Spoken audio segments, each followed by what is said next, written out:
ಭೀಮಾತೀರದ ಚಂದಪ್ಪನ ಶಿಷ್ಯ ಭಾಗಪ್ಪ ಹರಿಜನ ಹತ್ಯೆ ಪ್ರಕರಣಕ್ಕೆ ಸಂಬಂಧಪಟ್ಟಂತೆ ಚಂದಪ್ಪನ ಮೇಲೆ ನಡೆದಿದ್ದಂಥ ದಾಳಿ ಬಗ್ಗೆ ಈ ಚಂದಪ್ಪ ಹರಿಜನ ಅಂದರೆ ನಿಮಗೆ ದುನಿಯಾ ವಿಜಯ್ ಭೀಮಾ ತೀರದಲ್ಲಿ ಅಂತ ಒಂದು ಸಿನಿಮಾ ಬಂತಲ್ಲ, ಈ ಭೀಮಾ ತೀರದ ಹಂತಕರು ಅಂತ ಬಂದಾಗ ಅದರಲ್ಲಿ ಚಂದಪ್ಪನೇ ದೊಡ್ಡ ಹೆಡ್. ಇದರಲ್ಲಿ ಚಂದಪ್ಪ ಅಷ್ಟು ರೀತಿ ಕೊಲೆಗಳನ್ನು ಮಾಡಿಸಿದ್ದ ಚಂದಪ್ಪ ಅಂಥೇಳಿ ಈ ಚಂದಪ್ಪನ ಮೇಲೆ ನಡೆದಿದ್ದಂಥ ದಾಳಿಯ ಬಗ್ಗೆ ಬಾಗಲಕೋಟೆ ಹೆಚ್ಚುವರಿ SP ಮಾಹಿತಿಯನ್ನು ಬಿಚ್ಚಿಟ್ಟಿದ್ದಾರೆ. ಇಲ್ಲಿ ಘಟನೆ ಕುರಿತು ಆಗಿನ PSI ಆಗಿದ್ದಂಥ ಮಾಂತೇಶ್ ಜಿದ್ದಿ ಮಾಹಿತಿ ಕೂಡ ಕೊಟ್ಟಿದ್ದಾರೆ. ಅಂದರೆ ಹೇಗಾಯ್ತು ಇವೆಲ್ಲವೂ, ಯಾವ ರೀತಿಯಲ್ಲಿ ಸರಣಿ ಕೊಲೆಗಳು ನಡ್ಕೊಂಡು ಬಂದವು, ಇಲ್ಲಿ ಯಾವ ಥರ ಜಿದ್ದು ಬೆಳೆಯಿತು, ಒಂದು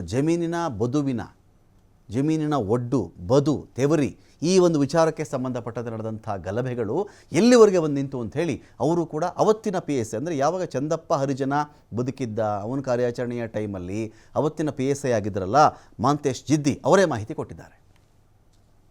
ಶಿಷ್ಯ ಭಾಗಪ್ಪ ಹತ್ಯೆ ಬೆನ್ನಲ್ಲೇ ಏನು ಸಾಕಷ್ಟು ಏನು ಭೀಮಾ ತೀರದಲ್ಲಿ ಪ್ರಕರಣಗಳು ಕೂಡ ಬೆಳಕಿಗೆ ಬಂದಿರುವಂಥದ್ದು. ಮುಖ್ಯವಾಗಿ ಚಂದಪ್ಪನ ಸಂದರ್ಭದಲ್ಲಿ ಗುಂಡಿನ ಚಕಮಕಿಯಲ್ಲಿ ಆ ಸಂದರ್ಭದಲ್ಲಿ PSI ಆಗಿ ಕೆಲಸವನ್ನು ಮಾಡಿರ್ತಕ್ಕಂಥ ಮಾಂತೇಶ್ ಜಿದ್ದಿ ಸರ್ ನಮ್ಮ ಜೊತೆಗಿರುವಂಥದ್ದು. ಈಗ ಮುಖ್ಯವಾಗಿ ಬಾಗಲಕೋಟೆ ಜಿಲ್ಲೆಯಲ್ಲೇ SP ಅಡಿಷ್ನಲ್ SP ಆಗಿ ಸೇವೆಯನ್ನು ಕೂಡ ಸಲ್ಲಿಸ್ತಾ ಇದ್ದೀರಿ ಸರ್.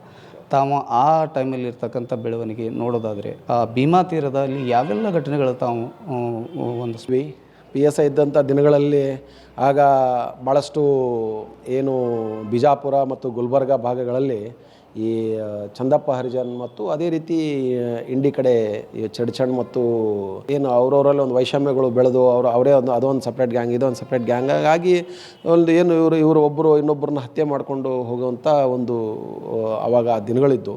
ಈಗೂ ಅಷ್ಟೇ ಅವಾಗೂ ಅಷ್ಟೇ. ಆಗೇನು ಪೊಲೀಸಿಂಗ್ ಇದರಲ್ಲಿ ನಾವು ಆರೋಪಿತರನ್ನ ಇವ್ರನ್ನ ಯಾರು ಆರೋಪಿ ಅಂತ ಏನು ಇದ್ದರು ಇವ್ರನ್ನ ನಾವು ದಸ್ತಿನ ಮಾಡೋಕ್ಕೆ ಓಡಾಡ್ತಾ ಇದ್ವಿ. ಅವರೆಲ್ಲ ಒಂದು ಸ್ವಲ್ಪ ಆಮೇಲೆ ಚಂದಪ್ಪನ ಹೆಂಡತಿ ಬ್ರದರ್ ಇನ್ನೊಬ್ಬ ಮುತ್ತು ಮಾಸ್ತರ್ ಅಂತಿದ್ದ. ಇವರು ಆಸ್ತಿ ವಿಚಾರಕ್ಕೆ ಸಂಬಂಧಪಟ್ಟಂಗೆ ಭಾಗಪ್ಪನ ಜೊತೆಗೆ ಒಂದು ಸ್ವಲ್ಪ ಅವರವರಲ್ಲಿ ಒಂದು ಜಗಳಗಳಾಗುತ್ತವೆ. ಆ ಜಗಳದ ಸಂದರ್ಭದಲ್ಲಿ ಎರಡು ಕೊಲೆನೂ ಆಗ್ತವೆ. ಅದು ಮುತ್ತು ಮಾಸ್ತರ್ನೂ ಸಹಿತ ಅಂದರೆ ಅವನ ಹೆಂಡತಿ ತಮ್ಮನ್ನು ಇವನು ಚಂದಪ್ಪ ಹೊಡಿತಾನೆ. ಭಾಗಪ್ಪ ಇದರಲ್ಲಿ ಬಿಜಾಪುರದಲ್ಲಿ ಹೊರತಿ ಹತ್ರ ಅಲ್ಲಿ ಅವನನ್ನು ಹೊಡಿತಾನೆ. ಮರ್ಡರ್ ಕೇಸಸ್ಗಳು ದಾಖಲಾಗ್ತಾ ಇದ್ದದ್ದು. ಸರ್, ಈಗ ಕೊನೆಯದಾಗಿ ಹೇಳೋದಾದರೆ ಭಾಗಪ್ಪ ತನ್ನ ಪ್ರಕರಣಗಳ ಹಿಂದೆ ಸಾಕಷ್ಟು ಪ್ರಕರಣಗಳಿದ್ದು ಅದಾದ ಬಳಿಕ ವಕೀಲರು ಹತ್ಯೆ ಆಯಿತು. ಇದೇ ರೀತಿ ಈ ವಿಜಯಪುರ ಭಾಗದಲ್ಲಿ ಸಾಕಷ್ಟು ಪ್ರಕರಣಗಳ ಬೆಳಕಿಗೆ ಬಂದಿರುವಂಥದ್ದು. ಈಗ ಮುಖ್ಯವಾಗಿ ಈಗ ಪಿಂಟ್ಯ ಕೂಡ ಅವನ ಸೇಡನ್ನು ತಾವು ಇಲ್ಲ, ಆದರೂ ಕೂಡ ಈ ಸಂದರ್ಭದಲ್ಲಿ ಈ ವಿಜಯಪುರ ಜಿಲ್ಲೆ ಮತ್ತು ಭೀಮಾ ತೀರದ ಬಗ್ಗೆ ಹೇಳೋದಾದರೆ ಸರ್ ಕೊನೆಯದಾಗಿ ನೋಡ್ರಿ, ಅದು ಯಾವುದೋ ಬಿಜಾಪುರ ಜಿಲ್ಲೆನೋ ಅಥವಾ ಊರು ಅಥವಾ ಇದಕ್ಕೆ ಇದಂತಲ್ಲ.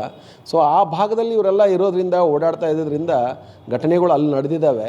ಈಗ ಭೀಮಾ ತೀರ ಅಂತ ಅಂದ ತಕ್ಷಣ ಅದು ಭೀಮಾ ನದಿಗೆ ಅದೊಂದು ಕಳಂಕ ಆಗಿಬಿಟ್ಟಿದೆ. ಇದು ಈಗ ಸುಮಾರು ನಾವೊಂದು 70 ವರ್ಷ ಹಿಂದೆ ಲೆಕ್ಕ ಹೋದಾಗ ಬ್ರಿಟಿಷರ ಜೊತೆಗೆ ಏನು ಇದು ಮಾಡಿದಂಥ ಸಂದರ್ಭದಲ್ಲಿ ಅವಾಗ ಆರ್ಮ್ಸ್ ಆ್ಯಂಡ್ ಅಮ್ಯುನಿಷನ್ಸ್ ಏನು ಇದ್ವು, ಅವು DBBL ಆಗ್ಬೋದು, SBBL ಆಗ್ಬೋದು, ಲೈಸೆನ್ಸ್ಡ್ ಆಗ್ಬೋದು ಅಥವಾ ಲೈಸೆನ್ಸ್ ಇರದೇ ಇರೋದೇ ಇವರಲ್ಲಿ ಕಂಟ್ರಿ ಮೇಡ್ ತಯಾರಿ ಮಾಡ್ಕೊಂಡಿದ್ದಿರ್ಬೋದು. ಅಂಥ ವೆಪನ್ಸ್ಗಳೆಲ್ಲ ಇದ್ದು ಅದನ್ನು ಇವರು ತಮ್ಮ ಸೊಕ್ಕಿನಿಂದ ಹಣದ ಇದರಿಂದ ಒಬ್ರಿಗೊಬ್ರು ಹೊಡೆದಾಡ್ಕೊಂಡು ಹೋಗ್ತಾಯಿದ್ರು. ಅದರಲ್ಲಿ ಈ ಚಂದಪ್ಪ ಆಗ್ಬೋದು, ಆನಂತರ ಚಂದಪ್ಪ ಹರಿಜನ್ ಆಗ್ಬೋದು, ಇವರೆಲ್ಲರೂ ಏನು ಮಾಡಿದ್ರು ಒಬ್ರಿಗೊಬ್ಬರು ಒಂದು ಕಡೆ ಒಬ್ಬರ ಪರವಾಗಿ ಇನ್ನೊಬ್ಬರ ಪರವಾಗಿ ನಿಂತ್ಕೊಂಡು. ಆದರೆ ಇದನ್ನು ಯಾರು ಈಗ ಭಾಗಪ್ಪನ ಏನು ಈಗ ಹೊಡೆದಂಥವ್ರಾಗಲಿ ಅವರು ಸಹ ಅವರಿಗೆ ದೇವರು ಒಂದು ಒಳ್ಳೆ ಮನಸ್ಸನ್ನು ಕೊಟ್ಟರೆ ನಾ ರೀತಿ ಮಾಡಬಾರ್ದು, ಇನ್ನು ಮುಂದುವರ್ಸ್ಕೊಂಡು ಹೋಗಬಾರ್ದು ಅಂತ ಅಂದ್ಕೊಂಡ್ಬಿಟ್ಟು ಇಲ್ಲೇ ನಿಂತರೆ ಅದು ಕೊನೆ ಆಗ್ಲಿಕ್ಕೂ ಇದ್ದಿರ್ತದೆ. ಇದನ್ನು ನಡುವೆ ಒಂದು ಸ್ವಲ್ಪ ಯಾರೋ ಸಮಾಜದವರಾಗಲಿ ಅಥವಾ ಇನ್ನೋರಾಗಲಿ ನಡುವೆ ಒಂದು ಮಾತಾಡಬೇಕಾಗ್ತದೆ. ಹೇಳಿ ಇದು ಮಾಡೋಕ್ಕೆ ತಡಿಬೋದು, ಅದನ್ನೇನು ಆಗಲ್ಲ ಅಂತೇನಲ್ಲ, ತಡಿಯೋಕ್ಕೆ ಸಾಧ್ಯ ಇದೆ, ಮುಂದುವರಿತದೆ ಅಂತೇನಿಲ್ಲ. ಆದರೆ ಮನಸ್ಸಿನಲ್ಲಿ ಹಿಂಗೆ ಇಟ್ಕೊಂಡು ಈಗ ಮತ್ತೆ ಭಾಗಪ್ಪನ ಹೊಡೆದ್ರು ಅಂತ ಅಂದ್ಕೊಂಡು ಅವ್ರು ಇನ್ನೊಬ್ಬರು ಅವನ ಕಡೆಯವರೇನೋ ಮನಸ್ಸಲ್ಲಿ ಇದೇ ರೀತಿಯ ಒಂದು ಸಿಟ್ಟನ್ನು ಇಟ್ಕೊಂಡು ಮುಂದುವರೆದ್ರೆ ಕಷ್ಟ ಆಗ್ತದೆ ಮುಂದೆ.